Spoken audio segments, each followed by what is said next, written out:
Alright everyone, Christmas is right around the corner, and you all know what that means.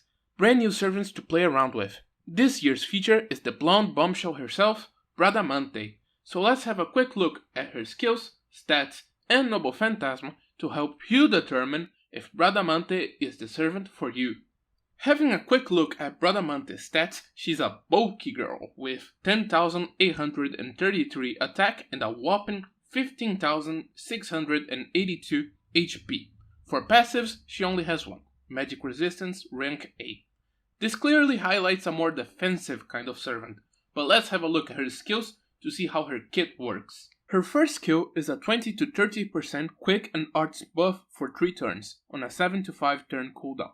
Pretty simple skill with a mid-tier cooldown. You usually want to chain this with her noble phantasm to maximize her damage potential. It honestly would be a lot better if it was a bigger buff both for quick only, but oh well, it is what it is.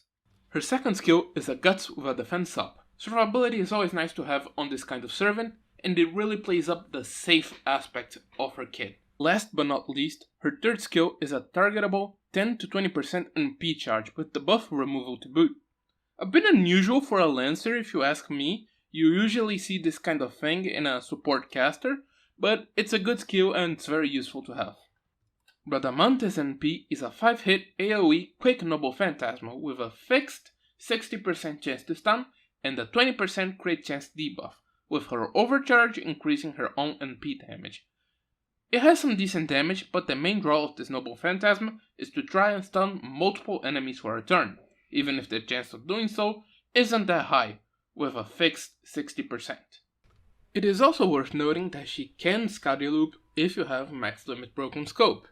The impression I get is that they try to make a 5-star Parvati, but the end results are a bit mixed.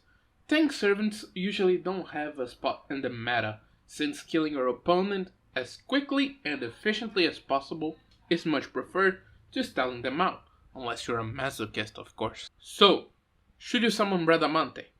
Maybe. She's not bad, but she's not anything special either. She has some good support skills and some good damage, but it's not like she will make or break a team composition.